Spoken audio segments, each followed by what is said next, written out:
Bismillahirrahmanirrahim. Assalamualaikum warahmatullahi wabarakatuh. Sahabat Parsa Khalifah rahimakumullah, semoga kita semua dalam keadaan sehat walafiat dan selalu dalam lindungan Allah Subhanahu wa Ta'ala. Video kali ini kita akan mengisahkan 5 kaum yang dibinasakan Allah Subhanahu wa Ta'ala. Kaum tersebut sudah diceritakan di dalam Al-Quran. Di dalam Al-Quran ada beberapa kaum yang disebutkan memiliki akhlak dan perilaku tercela, seperti menyekutukan Allah, mengingkari ajaran para nabi dan rasulnya, hingga melakukan perbuatan yang melampaui batas sehingga menuai azab dan siksa hingga binasa.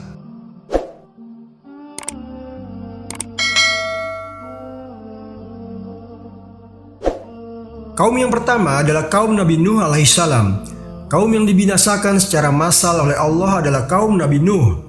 Allah memusnahkan mereka dengan mendatangkan banjir besar yang menenggelamkan mereka. Awalnya, kaum Nabi Nuh ini tergolong kaum yang beriman kepada Allah.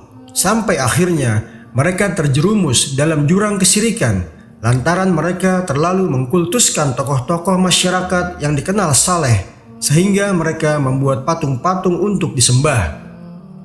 Allah mengutus Nabi Nuh sebagai Rasul untuk meluruskan perbuatan mereka yang menyimpang dan sudah berlebihan dalam memuja orang-orang saleh tersebut. Seperti yang telah tertuang di dalam firman Allah dalam Al-Quran Surat Nuh ayat 7. Sesungguhnya, setiap kali aku menyeru mereka untuk beriman agar engkau mengampuni mereka, mereka memasukkan anak jarinya ke telinganya dan menutup bajunya ke wajahnya. Mereka pun tetap mengingkari dan sangat menyombongkan diri. Namun yang terjadi, mereka malah mengejek dan menentang ajaran Nabi Nuh alaihissalam, termasuk istri dan anaknya yang bernama Kan'an. Bahkan, mereka semakin durhaka kepada Allah, sehingga turunlah azab berupa banjir besar yang dahsyat yang menenggelamkan semuanya yang ingkar. Hal ini seperti yang disebutkan dalam firman Allah dalam Quran Surat Al-Ankabut ayat 14. Sungguh, kami benar-benar telah mengutus Nuh kepada kaumnya, lalu dia tinggal bersama mereka selama 1000 tahun kurang 50 tahun. Kemudian, mereka dilanda banjir besar dalam keadaan sebagai orang-orang zalim. Dari badan arkeologis di beberapa tempat mendapatkan keterangan banjir melanda daerah yang memang sangat luas, yakni membentang 600 km dari utara ke selatan dan 160 km dari barat ke timur. Banjir itu telah menenggelamkan sedikitnya 4 kota masyarakat Sumeria kuno, yakni Ur, Erek, Srupak, dan Kis. Menurut riwayat usia Nabi Nuh mencapai 900 tahun. Namun, mereka yang ikut Nabi Nuh alaihissalam hanya berjumlah puluhan saja. Sedangkan Nabi Nuh dan kaumnya yang beriman, termasuk ketiga anaknya yang bernama Sam, Ham, dan Yafits, diselamatkan oleh Allah setelah Nabi Nuh alaihissalam diperintahkan olehnya untuk membuat sebuah bahtera atau kapal besar. Dan setelah kapal itu selesai, mereka menaiki kapal itu beserta sepasang binatang jantan dan betina ke dalamnya. Kedua, yakni kaum Ad. Kaum Ad adalah kaum yang didakwahi oleh Nabi Hud alaihissalam. Mereka dikenal sebagai kaum yang makmur dan sejahtera karena hasil pertaniannya yang melimpah ruah dan memiliki peradaban tinggi. Namun, mereka juga dikenal sebagai kaum pertama yang menyembah berhala setelah banjir zaman Nabi Nuh alaihissalam, dan mereka enggan menyembah Allah, sehingga Allah mengutus Nabi Hud alaihissalam untuk menyerukan kebenaran kepada kaum Ad seperti di dalam Al-Quran Surat Hud ayat 50. Kepada kaum Ad, kami utus saudara mereka, Hud. Dia berkata, "Wahai kaumku, sembahlah Allah. Sekali-kali tidak ada Tuhan bagimu selain Dia. Selama ini kamu hanyalah mengada-ada dengan mempersekutukan Allah." Namun yang terjadi justru sebaliknya. Mereka malah semakin menjadi-jadi dan durhaka kepada Allah dan terus-menerus mencela Nabi Hud alaihissalam dan ajarannya. Bahkan mereka menganggap Nabi Hud sebagai manusia biasa yang tidak mempunyai kemampuan atau kelebihan apapun dibanding mereka.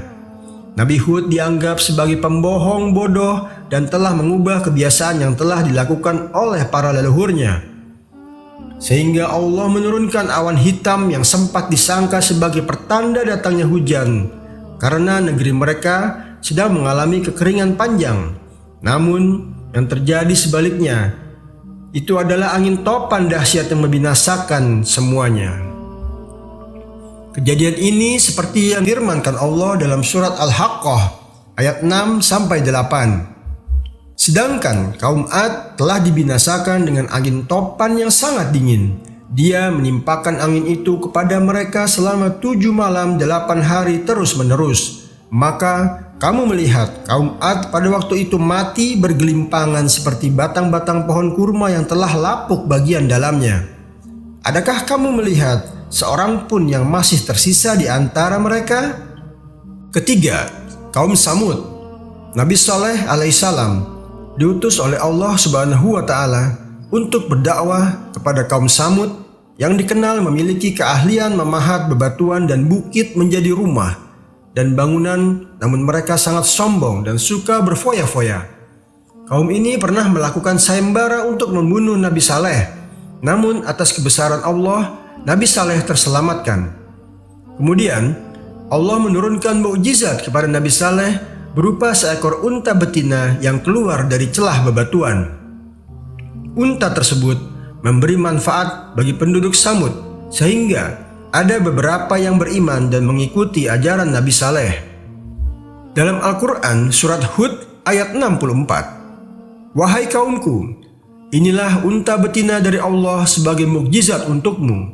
Oleh karena itu, biarkanlah dia makan di bumi Allah dan janganlah kamu memperlakukannya dengan buruk yang akan menyebabkan kamu segera ditimpa azab." Namun, sebagian besar dari mereka malah semakin mengingkari kebesaran Allah dan membunuh unta itu. Di dalam Quran surat Hud ayat 65, mereka lalu menyembelih unta itu, maka dia Saleh berkata, "Bersukarialah kamu semua di rumahmu selama 3 hari. Itu adalah janji yang tidak dapat didustakan." Sehingga Allah menurunkan azab berupa wajah mereka berubah menjadi kuning di hari pertama, hari kedua menjadi merah, hari ketiga menjadi hitam, dan di hari keempat turunlah azab yang keras. Quran surat Al-Haqqah ayat 5. Adapun kaum Samud, mereka telah dibinasakan dengan suara yang sangat keras. Dalam Quran surat Al-A'raf ayat 78 disebutkan bahwa kaum Samud diazab dengan sambaran petir dan gempa bumi yang dahsyat. Azab tersebut terjadi karena mereka melanggar perintah Allah Subhanahu wa Ta'ala dan durhaka kepada Nabi Saleh alaihissalam. Seluruh kaum Samud yang tidak beriman dibinasakan. Namun, bangunan hasil karya mereka tetap dibiarkan utuh oleh Allah. Ini tak lain agar menjadi bukti bagi kita kaum yang hidup sesudahnya tentang keberadaan satu kaum yang ahli dalam bangunan konstruksi telah Allah binasakan karena kekafiran mereka. Sedangkan Nabi Saleh alaihissalam dan kaumnya yang telah beriman diselamatkan oleh Allah dari azab yang pedih terhadap kaum Samud. Kaum keempat adalah kaum Sodom. Nabi Lut alaihissalam diutus oleh Allah kepada kaum Sodom yang sudah melakukan penyimpangan yang sangat parah, bahkan tidak pernah dilakukan oleh kaum sebelumnya, yakni suka melakukan hubungan sesama jenis atau homoseksual. Mereka telah diabadikan oleh Allah lewat firman-Nya dalam Al-Quran surat Asy-Syu'ara ayat 165 dan 166. "Mengapa kamu mendatangi jenis laki-laki di antara manusia? Sementara itu kamu tinggalkan perempuan yang diciptakan Tuhan untuk menjadi istri-istrimu. Kamu memang kaum yang melampaui batas." Ketika Nabi Lut menyeru untuk menghentikan penyimpangan tersebut dan menyampaikan perintah Allah, mereka mengabaikannya, mengingkari kenabiannya, dan meneruskan penyimpangan tersebut. Bahkan, mereka menghasut istri Nabi Lut yang bernama Walihah untuk membocorkan keberadaan dua tamu laki-laki. Keduanya ternyata adalah jelmaan malaikat yang mengabarkan akan datangnya azab bagi penduduk Sodom, sekaligus memerintahkan Nabi Lut alaihissalam dan pengikutnya untuk pergi meninggalkan negeri itu tanpa sekalipun menoleh ke belakang. Azab yang menimpa kaum Sodom diceritakan dalam firman Allah di dalam Al-Quran surat Hud ayat 82 dan 83. Maka ketika keputusan kami datang, kami menjungkir balikannya negeri kaum Lut, dan kami menghujani mereka dengan batu dari tanah yang terbakar secara bertubi-tubi. Batu-batu itu diberi tanda dari sisi Tuhanmu. Siksaan itu tiadalah jauh dari orang yang zalim. Menurut peneliti arkeolog, mereka mendapat keterangan jikalau kota Sodom semula berada di tepi Laut Mati atau Danau Lut yang terbentang memanjang di antara perbatasan Israel Yordania. Dengan sebuah gempa vulkanis yang diikuti letusan lava, kota tersebut Allah runtuhkan lalu dijungkir balikan masuk ke dalam Laut Mati. Perlu diketahui, hubungan seksual sesama jenis barulah ada di masa Nabi Lut alaihissalam dan tidak ada di masa sebelum Nabi Lut. Nabi Lut adalah putra dari Harun bin Azhar. Lut adalah putra dari saudara laki-laki dari Nabi Ibrahim Khalilullah, kekasihnya Allah, yang artinya Nabi Lut adalah keponakan dari Nabi Ibrahim alaihissalam. Kaum Sodom ini dijungkir balikan, bagian kepalanya dahulu baru diikuti badan dan kaki. Begitulah kaum Sodom dibinasakan saat runtuh dan terjungkal. Bagian kota yang atas jatuh lebih dulu terjun ke dalam laut. Namun Nabi Lut dan pengikutnya diselamatkan. Tertuang di dalam Quran surat Al-Qamar ayat 34. Sesungguhnya kami menimpakan atas mereka badai batu kecuali pengikut Lut. Kami menyelamatkan mereka sebelum fajar menyingsing. Konon ada yang pernah berkata bahwa Laut Mati yang berada di Yordania dahulu merupakan bekas negeri kaum Sodom. Kelima adalah kaum Madian dan Aikah. Nabi Syuaib alaihissalam diutus oleh Allah untuk berdakwah kepada kaum Madian yang dikenal suka melakukan kecurangan dalam berdagang, berupa mengurangi takaran dan mencurangi timbangan, bahkan suka mengambil sesuatu lebih dari yang mereka bayarkan. Selain itu, mereka juga dikenal sering mencegat dan menyerang orang-orang yang hendak beribadah. Allah mengabadikan diutusnya Nabi Syuaib dalam surat Al-A'raf ayat 85. Kepada penduduk Madian, kami utus saudara mereka Syuaib. Dia berkata, "Wahai kaumku, sembahlah Allah. Tidak ada bagimu Tuhan yang disembah selain Dia. Sungguh telah datang kepadamu bukti yang nyata dari Tuhanmu. Maka sempurnakanlah takaran dan timbangan, dan janganlah merugikan hak-hak orang lain sedikit pun. Jangan pula berbuat kerusakan di bumi setelah perbaikannya. Itulah lebih baik bagimu jika kamu beriman." Sebenarnya, kaum Madian dikenal sebagai kaum yang pandai karena kemampuannya mengubah perbukitan batu menjadi bangunan atau rumah seperti kaum Samud kala itu. Tetapi karena mereka keras kepala dan tidak mau mengikuti ajaran Nabi Syuaib, bahkan mereka malah menuduhnya sebagai tukang sihir dan tukang sulap dikarenakan mukjizat yang Allah berikan kepada Nabi Syuaib. Lebih ironisnya, di saat mereka menentang Nabi Syuaib untuk menurunkan azab ataupun hukuman kepada mereka jika hal itu benar, setelah Nabi Syuaib berdoa, maka Allah memberi udara yang sangat panas, kering, kemudian terdapat awan hitam yang disangkanya adalah hujan. Ternyata mereka terkena petir dan percikan api dari awan hitam tersebut. Kemudian disusul dengan gempa yang bergemuruh dan tak kalah datang azab.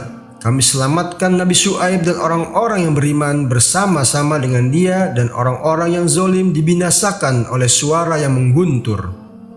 Lalu jadilah mereka mati bergelimpangan di rumahnya, seperti yang difirmankan Allah dalam surat Al-A'raf ayat 91. Maka Gempa dahsyat menimpa mereka sehingga mereka menjadi mayat-mayat yang bergelimpangan di dalam reruntuhan tempat tinggal mereka. Selain kepada kaum Madian, Nabi Syuaib juga diutus untuk berdakwah kepada kaum Aikah yang selalu berbuat kesyirikan berupa menyembah pepohonan dan hutan lebat dan sering mendustakan ajaran Nabi Syuaib. Sehingga Allah menurunkan azab berupa awan hitam panas yang sangat menyiksa dan sumur-sumur mereka mengering hingga seluruh penduduk Aikah mati seketika. Demikian, inilah kelima kaum terdahulu yang dibinasakan oleh Allah karena perbuatannya yang menyimpang dari perintahnya dengan azab yang pedih. Sebenarnya, masih banyak kaum-kaum terdahulu yang belum disebutkan. Namun, alangkah baiknya kita semua mengambil pelajaran dari kisah-kisah kaum terdahulu supaya kita jangan meniru segala bentuk penyimpangan yang dulu pernah mereka lakukan. Semoga kita semua dijauhkan dari perbuatan buruk serta mendapat perlindungan dan rahmat dari Allah Subhanahu wa Ta'ala. Amin ya Rabbal Alamin. Sahabat Parsa Khalifah, untuk menonton cerita dan kisah menarik lainnya, silahkan subscribe channel kami, like dan share bila kalian suka dengan video-video tersebut. Semoga bisa menjadi amal jariah untuk menambah pahala dan sekaligus melakukan syiar Islam. Terima kasih. Jazakumullah khairan katsiran. Subscribe, like and share bila kalian suka dengan video-video kami. Terima kasih.